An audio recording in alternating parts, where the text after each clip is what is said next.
Hello, and welcome to Buffy and the Art of Story Season 2. If you love Buffy the Vampire Slayer, and you love creating stories, or just taking them apart to see how they work, you're in the right place. I am Lisa M. Lilly, author of the Awakening Supernatural Thriller series and the QC Davis Mysteries, and founder of WritingAsASecondCareer.com. Today we're talking about What's My Line Part 1, Season 2, Episode 9.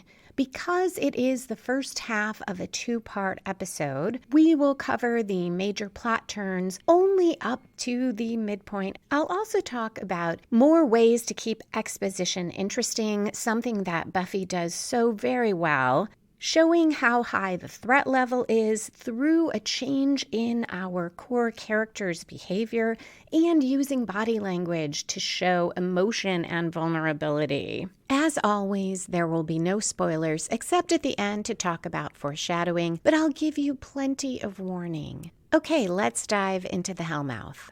What's My Line Part 1 was written by Howard Gordon and Marty Noxon and directed by David Solomon. We start with some opening conflict over the career fair, and we know that's what's going on because we see the school and a giant career fair banner.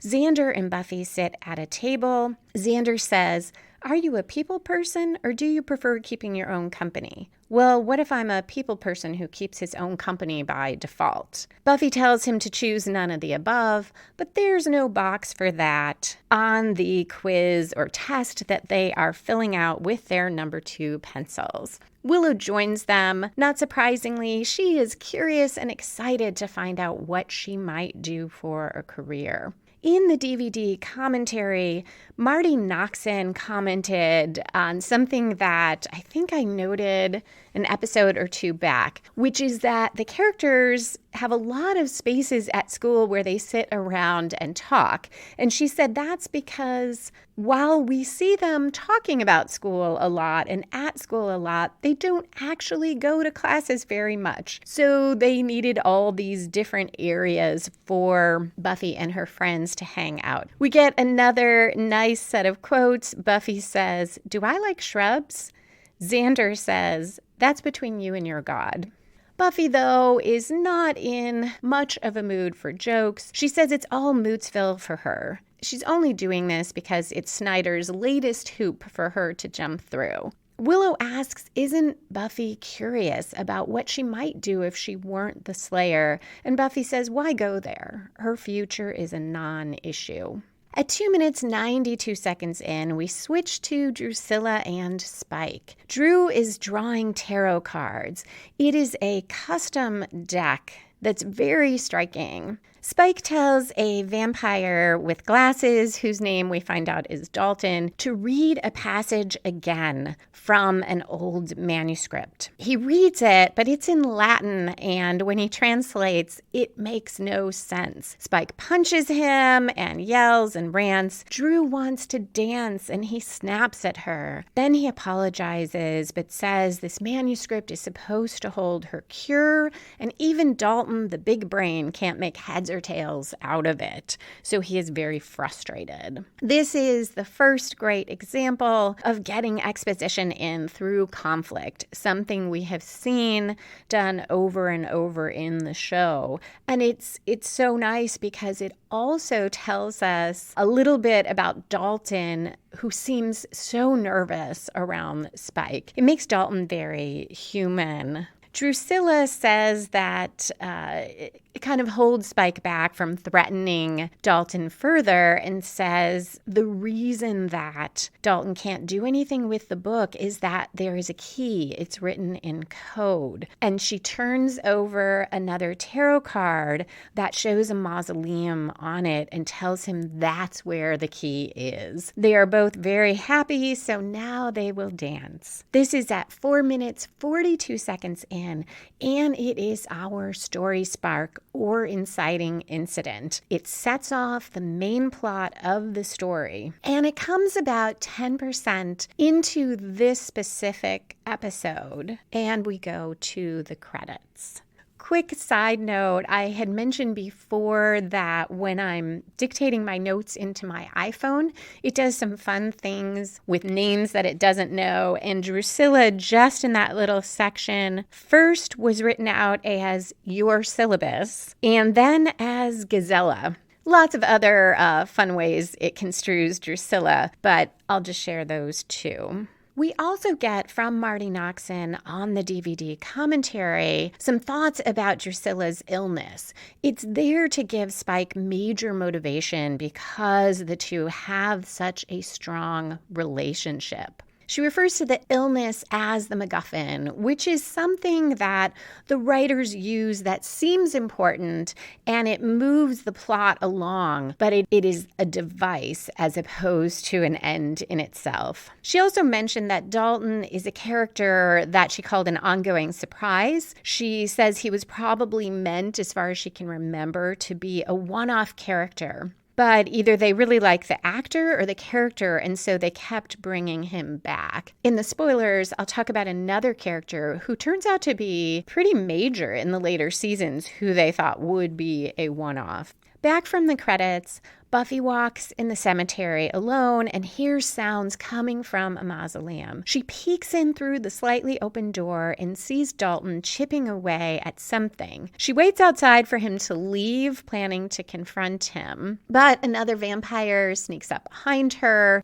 He tries to sneak up. She hears him, turns around, fights him, dusts him. But she won that fight, but Dalton is gone. At 7 minutes 41 seconds in, Buffy is about to come in through her open bedroom window. She sees Angel in the bedroom pacing with his back to her. Having a little fun, she tosses her bag through the window and onto the floor. The thump that it makes startles Angel, and he spins around. He's holding her stuffed pig. And we get another great quote. Buffy says, "Just dropping by for some quality time with Mr. Gordo?" Angel seems nervous. She tells him he doesn't need to whisper. Her mom is away for the week. So he asks why she came through the window. And she says, "Habit." This and the commentary about it make me think of the rule in writing. You've probably heard this, that you should kill your darlings. That's the idea that if you have a line or a joke or something that you really just love, but it doesn't need to be there for the story, that you need to be able to take it out. Because sometimes as writers, we get so enamored of a particular moment or a scene or a little side thing, and the reader doesn't need it. And to the reader, it will stand out as this thing that doesn't belong. I know that in one of my books in particular, I'm not going to say which one, because if you read it, you're going to look for them. But looking back a couple books down the road, I realized there were a few things that I really could have left out. I just so wanted to get this in there about the character, and it would have been better to let it come in organically. This, though, in the commentary, Marty Noxon said that they realized the last minute on the set when they were filming that it really made no sense for Buffy to come in the window when Angel is there because her mom is out of town. Why wouldn't she just come through the door? But they didn't want to lose this joke with Buffy throwing her bag through the window and surprising Angel, because he's always the one who sneaks up on other people. And they really liked flipping that, and the chance to have some humor with Angel, who is up to that point usually so deadly serious. So they added the question about why did you come through the window, and she says habit, and Marty commented, well, it was a long way to go to preserve a joke. For me, though, I think I loved the thing about her coming through the window out of habit even more than the startling of Angel. So in this case, I think it's great that they didn't follow that rule, kill your darlings. A great example of that, any rule, there are exceptions to it. There are times that it works regardless of what the conventional wisdom is. We also see in that same scene Buffy and Angel reflected in the mirror, except we don't see Angel because he can't cast a reflection. In the scene, Marty commented that It is meant to show Buffy's isolation further. Often, though, she said they will show that to emphasize not so much isolation, but the fact that this relationship can't ever work because of this fundamental difference. As they're talking, Buffy snaps at Angel over something, and then she apologizes, saying that it's about career week. And her specific line is, "It's a whole week of what's my line, only I don't get to play." She goes on to say she really wants a normal life. Angel looks depressed and says a normal life with a normal boyfriend, not someone like him. But she says he's the only part of her life that's good and makes sense. He notices a photo of her when she was little, ice skating.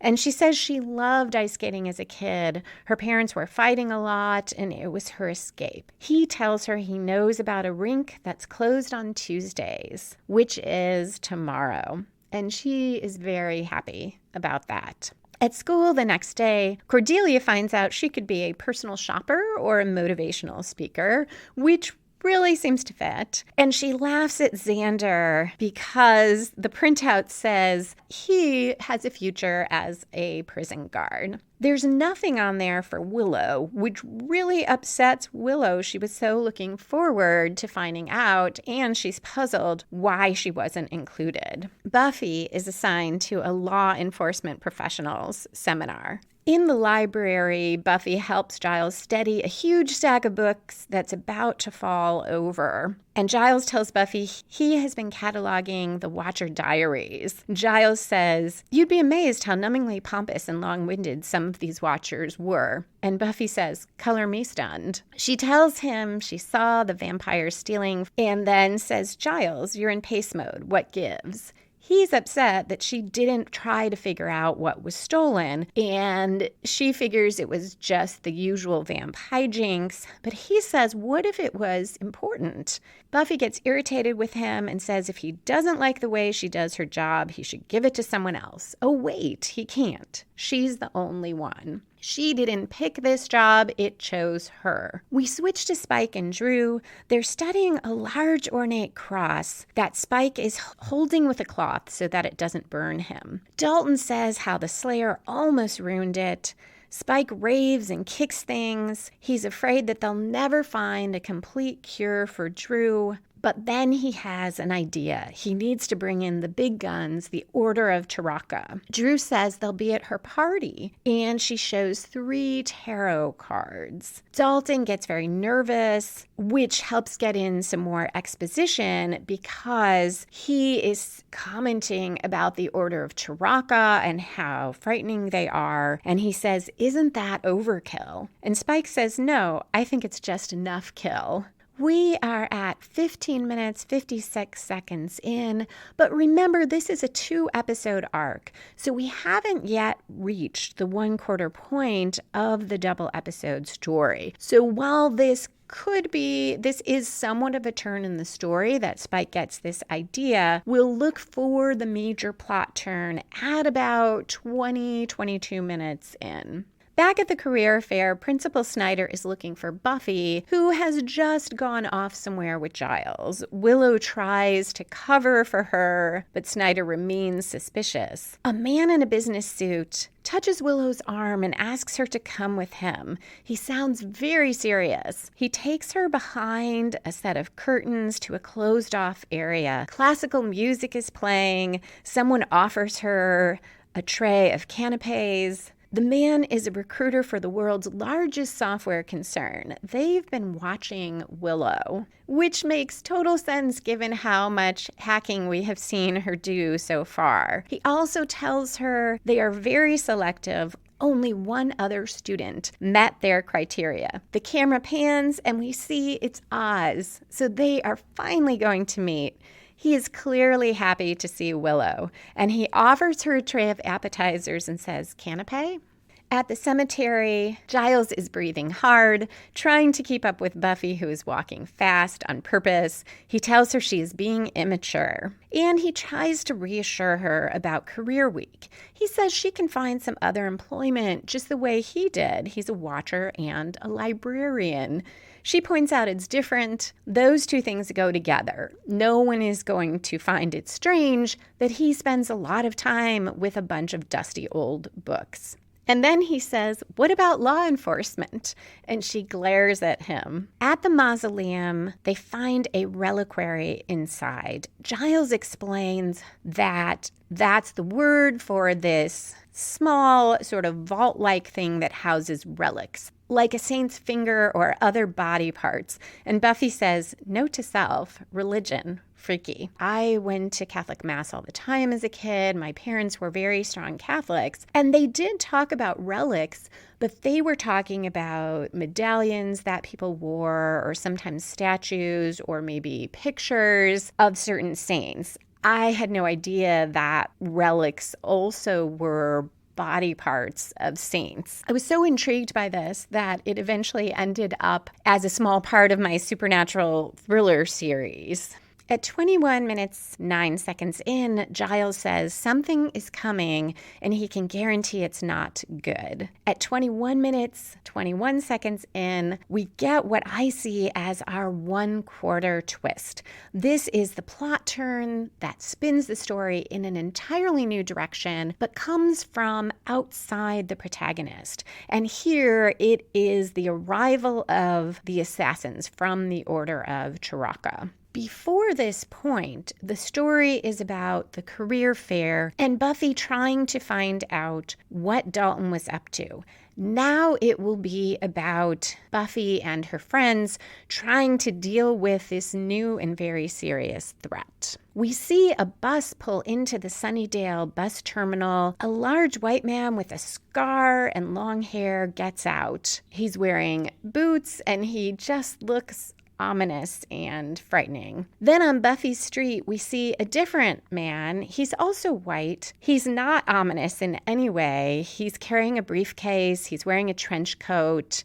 He looks very unassuming. He has receding curly hair. He wears glasses. He's middle-aged. He rings the doorbell at the house next to Buffy's and says he's Norman Pfister of Blush Beautiful.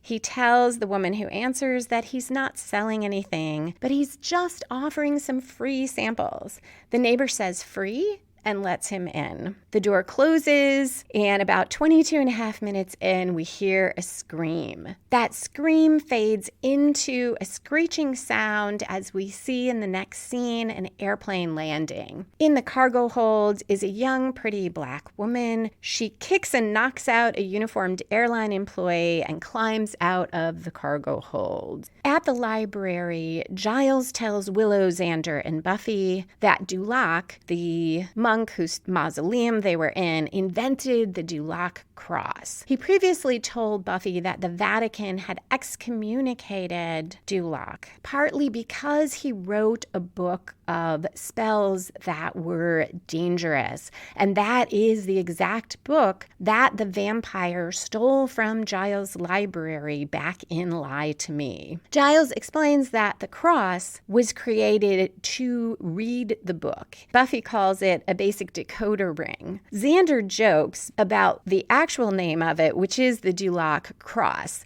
And he says, why would you invent something really cool and give it such a boring name? And Giles snaps at Xander and Buffy for joking around. This is another way to keep the exposition interesting.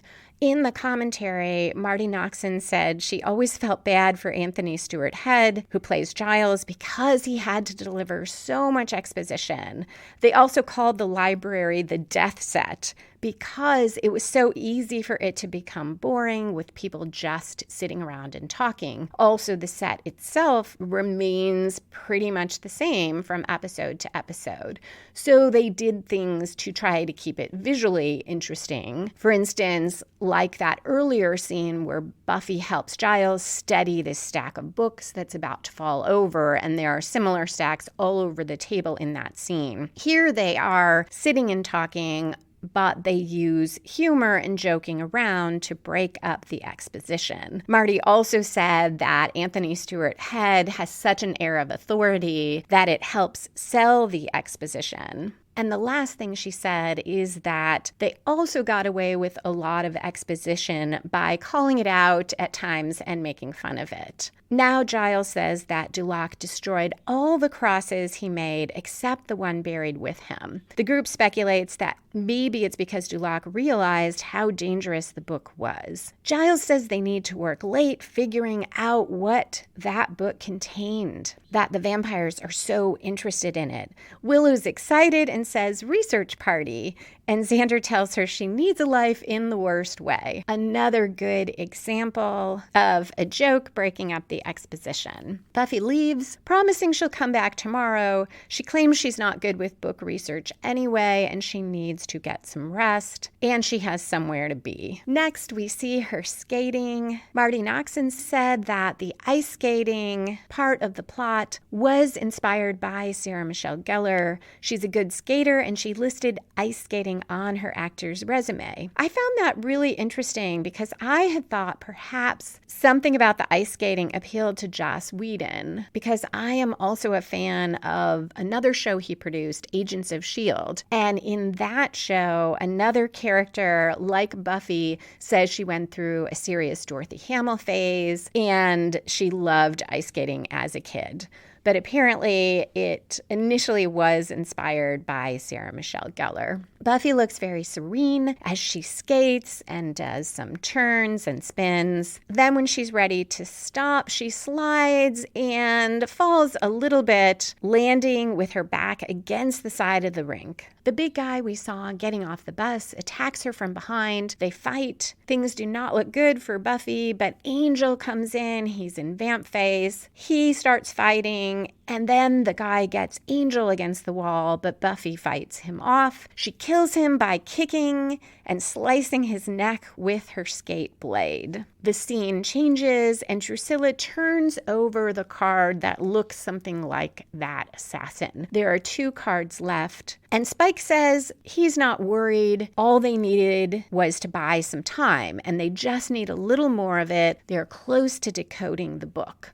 So we know that, of course, he wants to kill Buffy, but even if he doesn't succeed at killing her with these assassins, he will still achieve his main goal, which is to get that book decoded. Back at the ice rink, Angel sees the guy's ring, and he tells Buffy to go home, that they need to get her somewhere safe, and he gets angry when she jokes about it. She thinks he's partly upset because his face got cut, and he jerks back when she touches it. But that's not the issue. He says she shouldn't have to touch him when he's like this, meaning when he's in vamp face. I have a little bit of a question about this because later we'll see that vampires can pretty much go in and out of vamp face whenever they want. In fact, I think that we already have seen that. And here it seems like Angel is not able to change back to his human face. But I'm willing to go with that inconsistency because it gives us this really nice moment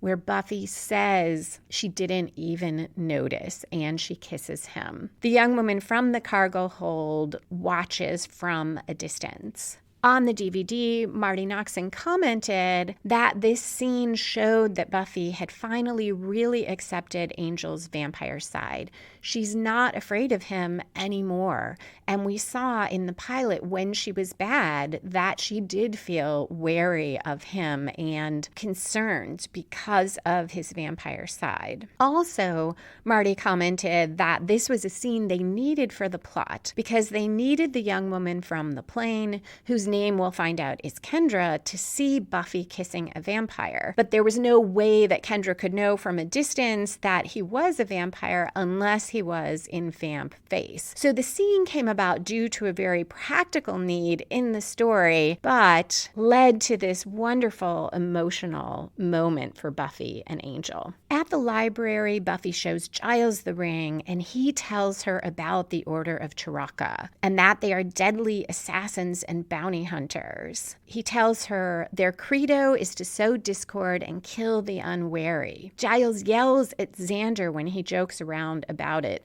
much the way Angel snapped at Buffy. Giles tells Buffy they need to find a secure location for her while they figure out what to do. This really scares her because now both Angel and Giles have said she needs to run and hide. This is a great example of how to convey, not just to Buffy, but to the audience, how serious this threat is. We have two characters we trust who always have great confidence in Buffy, and they tell her to run and hide. Neither has ever suggested this before. They also both snap at her, which is really unlike them. Yeah, Giles gets irritated sometimes when Buffy jokes around, but he rarely shows genuine anger at Buffy.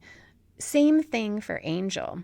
Having them both change their behavior this way and suggest she hide, which is also so counter to what the Slayer is supposed to do, is so much stronger than if they simply describe the Order of Taraka and who they are. So it's a really good example of the idea of showing your reader or audience something. Notice, though, that we do also have Giles tell Buffy information after we have had the tension raised. And he says the order that they're a breed apart. Unlike vampires, they have no earthly desire other than to collect their bounty. I think that's such an interesting distinction from what we see from Spike and Drew, who behave with very human-like emotions of love and jealousy. Giles sees that as making these assassins more dangerous, probably because there's no way to trip them up, no way to appeal to them. He also says where there's one, there's another. They find a target, and their only goal is to eliminate it, and they won't stop until the job is done.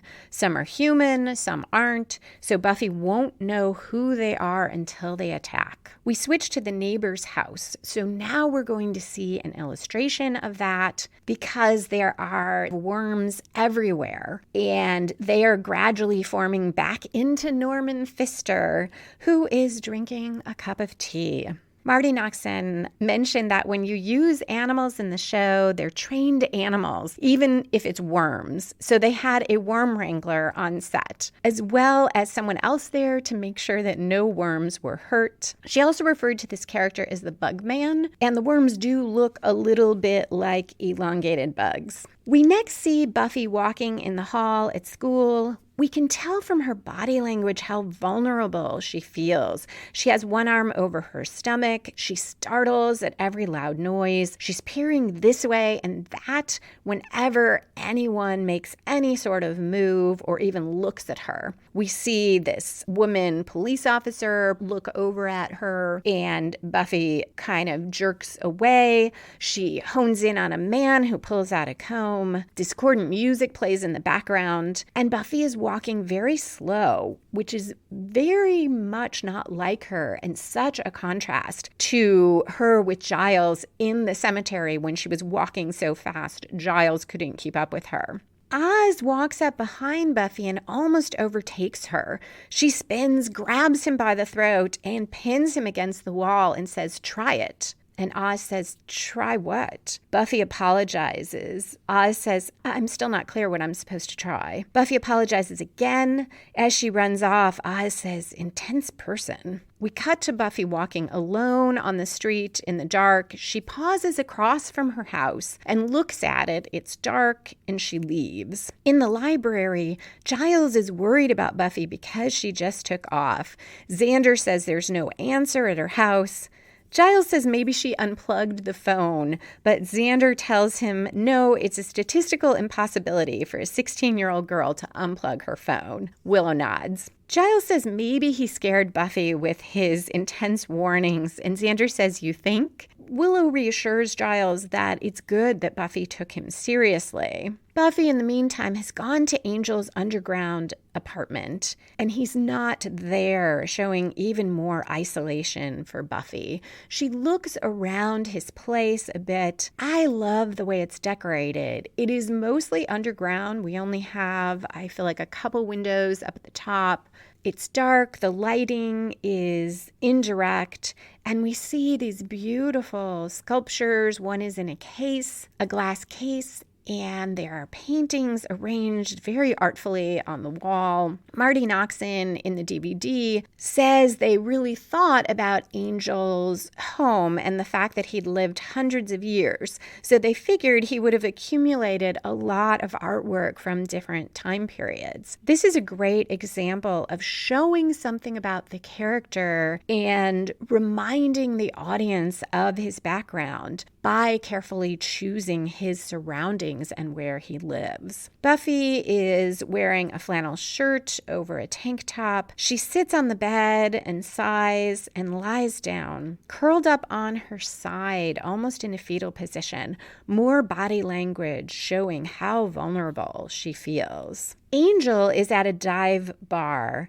He walks in and the proprietor, Willie, says, "Hi, Angel." So we know that they already know each other. Willie seems a little nervous, and we find out why, because Angel immediately is threatening him. He wants to know who called out the Order of Taraka. Willie claims that he turned over a new leaf. He's not trading information anymore, but Angel doesn't buy it. He gets Willie in a chokehold, and Willie spills out that Spike will draw and quarter him if Willie tells Angel what's going on. Of course, he has already told him a bit that Spike is behind it, but Angel wants more, and he continues to threaten Willie, but Kendra knocks him with a board from behind. The two fight. She's a great fighter, and she kicks him into a cage and locks him in. She asks him about his girlfriend, but he won't say anything. She points out that the sun will rise in a few hours when he threatens her and says she won't have to kill him. The sun will do it. In the library, Willow has fallen asleep, hunched over the books.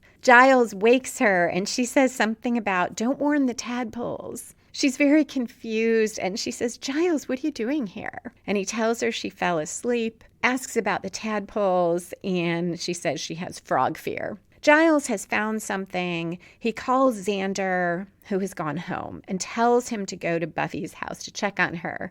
Xander must have said something about not having a way to get there, because Giles says, "Get Cordelia to drive him." Giles tells Willow that he learned that the book includes a ritual to restore a sick vampire to full health. They realize what Spike is up to. And then we see Spike reading a page from the book, and he says, "They've got it, the missing link."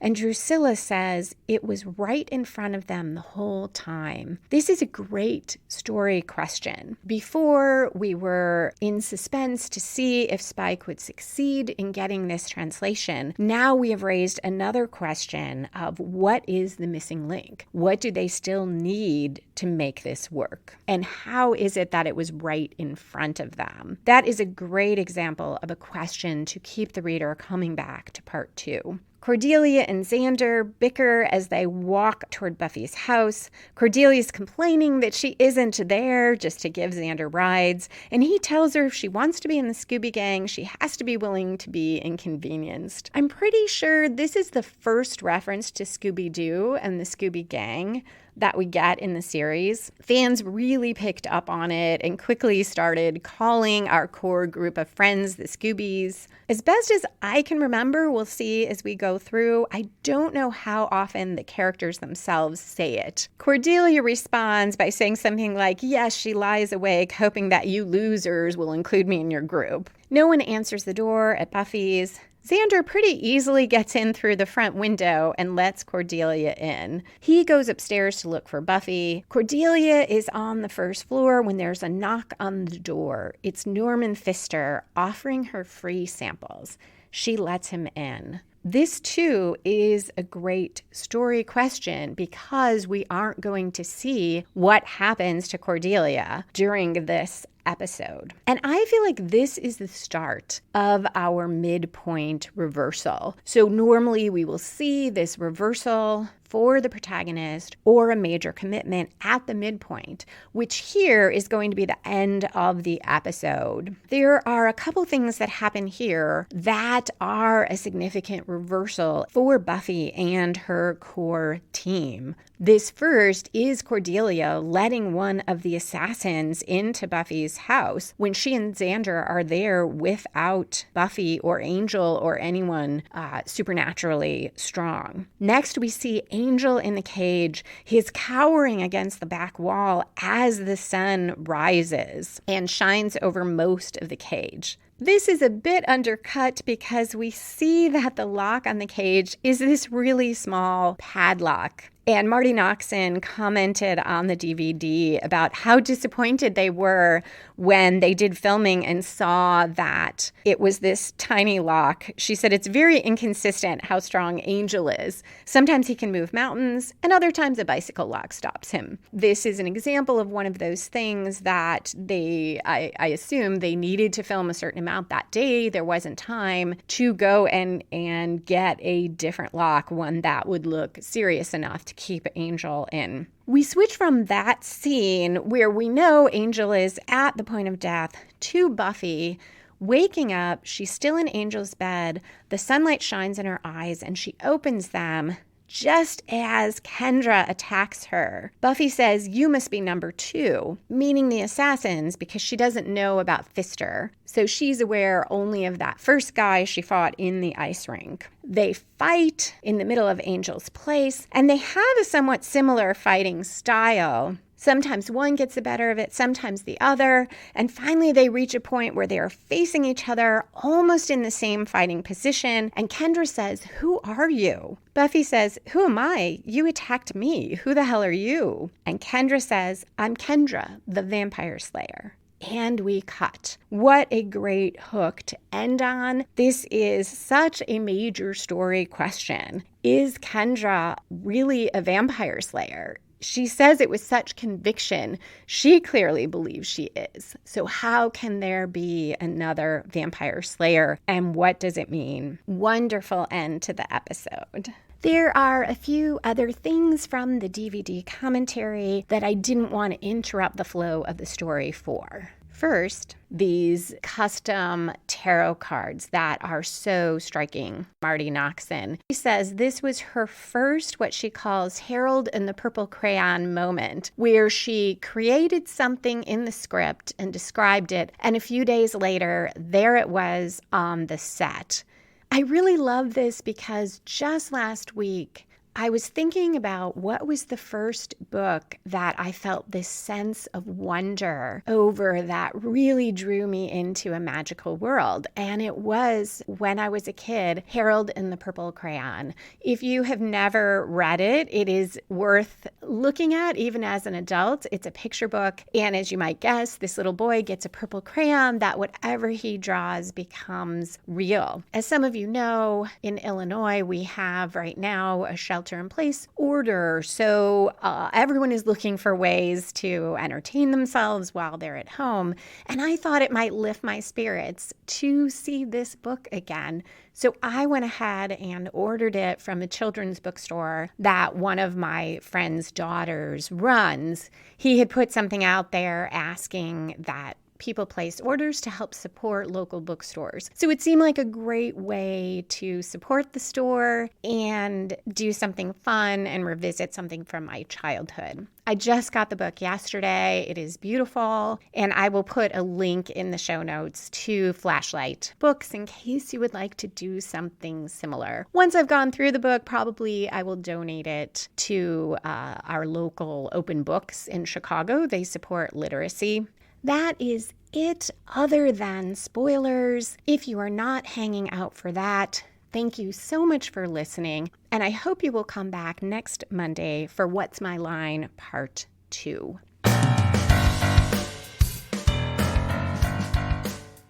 And we are back for spoilers. First, the other character that Marty Noxon mentioned that they thought would be a one-episode character is Anya. I don't remember if I knew that before. And I find that so striking. The Wish, where we first see Anya, is one of my favorite Buffy episodes ever. That is where Cordelia wishes that Buffy had never come to Sunnydale. And Anya, who has been posing as a teenage girl who is new to the school, turns out to be a vengeance demon. She comes back in Doppelgangland, and I assume that at least was something that was planned. The fact that maybe the writers didn't know Anya would be a series regular doesn't entirely surprise me, because I don't think early on they knew that Angel would become a spin-off show. So most likely they figured if they continued, Cordelia would stay on Buffy. She eventually leaves to be part of Angel's show, and Anya in some ways steps into Cordelia's role. She is a different type of character, but there are some similarities in that she is a truth teller, someone who bluntly says whatever comes into her mind and doesn't worry about social niceties. Also, she and Xander will get in a relationship, so in that sense, too, she sort of replaces Cordelia. I can't wait to talk more about that, though, because she is a very different type of character. So much in the way that we saw Principal Snyder comes in and replaces Principal Flutie in terms of a role for a principal, for that type of character in the show. He is a very different person. And we will see that with Anya as well. She may take on a Cordelia-like role in certain ways, but she is definitely her own person, not just someone kind of slid into that slot. On Spike and Drusilla, I loved this quick reference by Giles to contrasting the assassins who have no earthly desires, unlike vampires. In a few episodes, we will see the character of the judge who comes to rid the world of humanity. I think he says the scourge of humanity, and he finds that Spike and Drusilla are somewhat human, more so than he thinks is appropriate. You get the sense that he could burn and destroy them because they are more human than the other vampires. I think that also applies to Dalton, but I can't recall if that's when Dalton meets his end. I think that might be right. We'll see.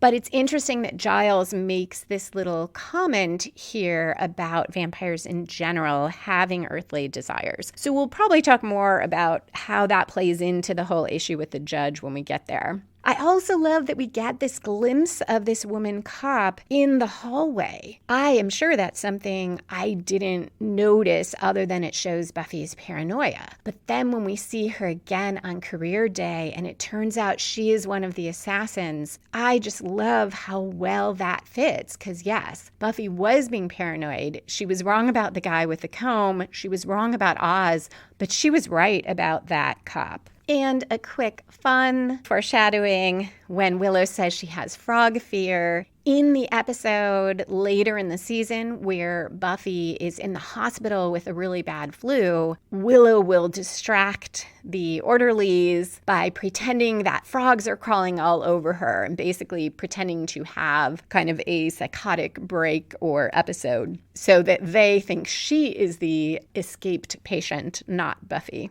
And of course, we have Cordelia and Xander bickering more. And Marty Noxon commented on the DVD how much she enjoyed getting to write Xander and Cordelia, and that she thought it was so much fun to gradually build their relationship to this point where they kiss. And she says she doesn't think the audience saw what was coming. As I mentioned before, I didn't. Maybe other people did. She and the other writers were trying to weave this in and yet not make it obvious. And I think they did a great job at that. I also love Buffy's line to Kendra, "You must be number 2." At that moment she says it, we think she's talking about the second assassin. And the first time I watched, I was fooled. I thought she was one of the other assassins. And they do some other things. I don't think I mentioned it at one point, Drusilla points to another tarot card right before we see Kendra, implying that she is one of the other assassins. And this line is such a quick hint that, in fact, Kendra is the second Slayer. And all of part 2 of What's My Line, we're going to explore that Kendra was called when Buffy died. And I think Buffy says something like it was only for a minute. And how Buffy feels about this. She has been complaining this whole episode about her destiny. And I shouldn't say complaining, because that makes it sound kind of petty. She has been struggling with this idea that she was chosen. This is her destiny. She is the only one who can do this. And she really feels the weight of that. But now in part 2, she will deal with how does she feel when there is someone else. There is a number 2, a second Slayer. I also love that Kendra, likewise, is very different from Buffy. So again, we will see the writers not just bringing in a Buffy clone, but someone who has a totally different background, a different take on slaying, a different approach. Kendra also will bring out the difference between seeing slaying as a job or something imposed on you versus part of your identity. And Kendra is so full of confidence when she says that she is Kendra, the Vampire Slayer. Not just confidence, but pride. I feel like it echoes what we saw from Buffy in the pilot episode, right at that midpoint where she said, "Don't you know who I am?" Where she really embraced being the Slayer. And we see that that is how Kendra feels. And Buffy, I think underneath,